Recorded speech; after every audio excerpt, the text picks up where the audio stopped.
2 ওভারে 3 উইকেট হাতে নিয়ে দরকার 23 রান। মুম্বাই ইন্ডিয়ান্সের জসপ্রীত বুমরার করা 19তম ওভারের দ্বিতীয় ও তৃতীয় বলে টানা 2 বাউন্ডারি মেরে প্রয়োজনটাকে 9 বলে 15 রান বানিয়ে ফেললেন দিল্লি ক্যাপিটালসের আশুতোষ শর্মা। কিন্তু এরপর জয়টা দূরস্থ হয়ে রইল দিল্লির জন্য। এরপর অবিশ্বাস্যভাবে টানা 3 বলে 3টি রান আউট করে ওই ওভারে ম্যাচটি জিতে দিল্লি জয় করে ফেলল মুম্বাই। 206 রানের লক্ষ্যে ব্যাট করতে নেমে দিল্লি অল আউট 193 রানে। 12 রানের এই হারে 5-5 জয় হল না দিল্লির। অন্যদিকে 5 বারের চ্যাম্পিয়ন মুম্বাই ষষ্ঠ ম্যাচে পেল দ্বিতীয় জয়। 19তম ওভারে মুম্বাইয়ের রান আউটের উৎসবে প্রথম কাটা পড়েন আশুতোষ। বুমরার ইয়র্কারটাকে পয়েন্টে ঠেলে দ্বিতীয় রান নিতে গিয়ে বিপদে পড়েন আশুতোষ। উইল জ্যাক্সের থ্রো ধরে তাকে রান আউট করে দেন উইকেট কিপার রায়ান রিকেলটন। পরের বলটাকে ডিপ মিড উইকেটে পাঠিয়ে 2 রান নিতে গিয়ে রান আউট কুলদীপ যাদব। এবার বদলি ফিল্ডার রাজ বাবার থ্রো ধরে উইকেট ভাঙেন রিকেলটন। রান আউটের হ্যাট্রিক বলটায় রিকেলটনকে আর গ্লাভস গলাতে দেননি মিচেল স্যান্টনার। মিডন থেকে সরাসরি থ্রোতে নন স্ট্রাইকিং প্রান্তে উইকেট ভেঙে 1 রান নিতে যাওয়া মোহিত শর্মাকে আউট করে দেন মিচেল স্যান্টনার। দারুণ থ্রোতে মোহিতকে রান আউট করা স্যান্টনার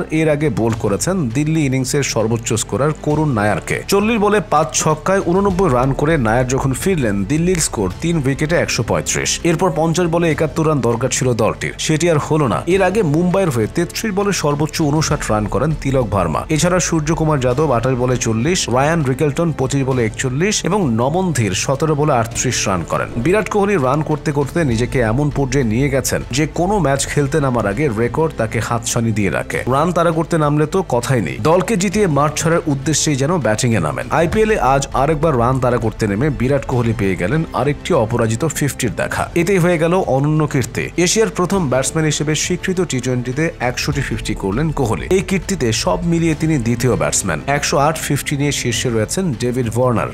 4 এবং 2 ছক্কায় 45 বলে কোহলির অপরাজিত 62 রানের আগে ঝোড়ো 50 করেছেন তার উদ্বোধনী সঙ্গী ফিল সল্ট। তাতে রাজস্থান রয়্যালসকে হেসে খেলে হারিয়েছে রয়্যাল চ্যালেঞ্জার্স বেঙ্গালুরু। রাজস্থানের দুর্গ হিসেবে পরিচিত জয়পুরের সাওয়াই মানসিং স্টেডিয়ামে এবারের আইপিএলে এটি ছিল প্রথম ম্যাচ। টস হেরে আগে ব্যাটিং এ নামা রাজস্থান 4 উইকেটে করেছিল 173 রান। বেঙ্গালুরুর লক্ষ্য টপকে গেছে 9 উইকেট আর 15 বল বাকি রেখে। এই জয়ের পর 6 ম্যাচে 8 পয়েন্ট নিয়ে 3-এ উঠে এলো বেঙ্গালুরু। সমান ম্যাচে 4 পয়েন্ট নিয়ে রাজস্থান রয়ে গেল 7-এ। রাজস্থানের হয়ে সর্বোচ্চ 75 রান করেন ওপেনার যশস্বী জয়সওয়াল। খুব বেশি উইকেট না হারালেও বেঙ্গালুরু বোলারদের নিয়ন্ত্রিত ও বুদ্ধিদীপ্ত স্লোয়ারের কারণে হাত খুলে খেলতে পারেননি রাহুল দ্রাবিড়ের শিষ্যরা। বেঙ্গালুরু হয়ে একটি করে উইকেট নিয়েছেন জশ হ্যাজেলউড, ক্রুনাল পান্ডিয়া, ভুবনেশ্বর কুমার ও যশ দয়াল। লক্ষ্য তাড়া করতে নেমে সল্টের আক্রমণাত্মক ব্যাটিংয়ে পাওয়ার প্লেতেই বিনা উইকেটে 65 রান তুলে ফেলে বেঙ্গালুরু। নবম ওভারে দলীয় 92 ও ব্যক্তিগত 65 রানে সল্ট আউট হলেও ততক্ষণে বেঙ্গালুরু জয়ের ভিত পেয়ে যায়। ম্যাচ সেরার পুরস্কার উঠেছে